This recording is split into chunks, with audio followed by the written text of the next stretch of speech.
So what if I told you that the you you're trying to find doesn't really exist? Today, we're going to explore some fascinating science that suggests your identity isn't some fixed thing, but actually a fluid, ongoing process. Let's get into it.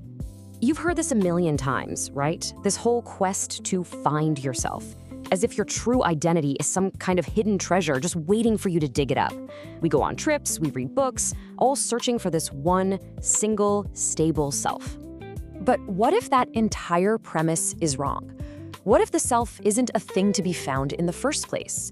What if instead of being this static core, your identity is actually a responsive, adaptive process that's always in motion?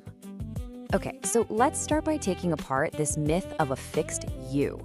For centuries, we've kind of been told that our self is this stable thing. But modern science is starting to tell a very different and, frankly, a much more exciting story.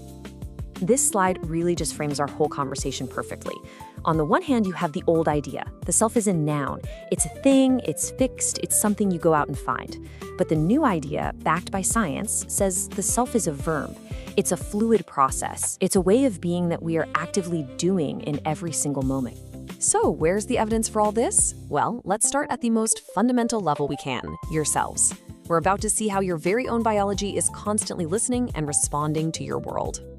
The biologist Bruce Lipton really summed it up perfectly. Beliefs control biology.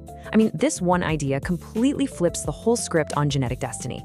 Lipton's work shows us it's not just our genes, but our perception of the world, our beliefs, that are telling those genes what to do.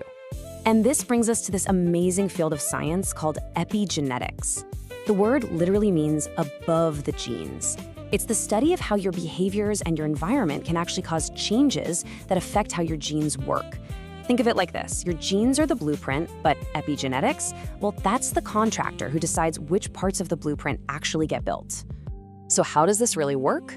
This little diagram shows the chain reaction. It all kicks off with a simple perception, a thought, a belief, an emotion. That thought sends a chemical signal shooting through your body, all the way down to your cells.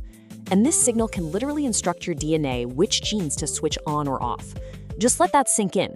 Your mind is actively sculpting your body's genetic expression in real time.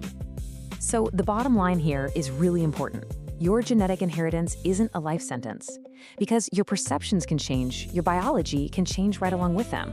Your past doesn't have to define your future. Okay, so let's move up from the cellular level to the command center, the brain. If our biology is always in flux, then what about the very patterns of our mind? Neuroscientist Daniel Siegel puts it this way. Our identity isn't some fixed personality. It's more like an evolving narrative. It's the story our brain puts together from all our memories, perceptions, and emotions. A story that's constantly being revised. And this leads to a pretty radical idea. Your personality isn't who you are. It's more like what you do over and over again.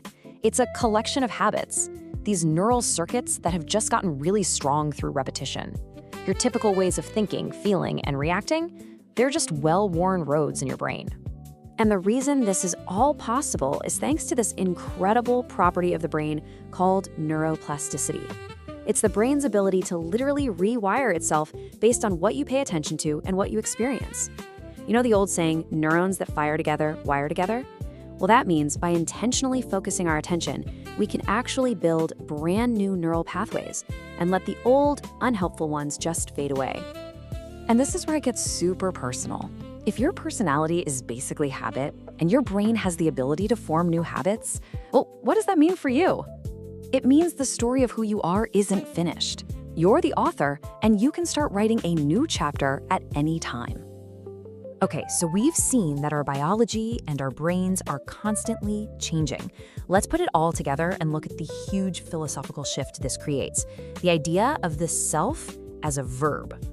This really brings us to the central idea, the one that ties everything we've talked about together. The philosopher Evan Thompson gives us the perfect language for this. He says the self isn't an object you have or some thing hidden inside you. It's a process.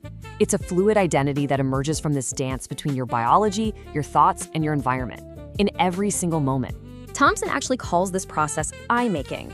It's the continuous act of assembling a coherent identity. This means we don't have a self, we self. And that right there is the ultimate shift from noun to verb. So, what does this all mean for us? Let's bring this all back home and look at the incredibly freeing implications for how you actually live your life. So here's the liberating truth of it all. You are not some fixed thing to be discovered, but a creative process to be lived. The story that you tell yourself can literally rewrite your biology. And the beautiful thing here is that change isn't some uphill battle against who you are. Change is who you are. It's the very nature of your being. So you're not a statue set in stone.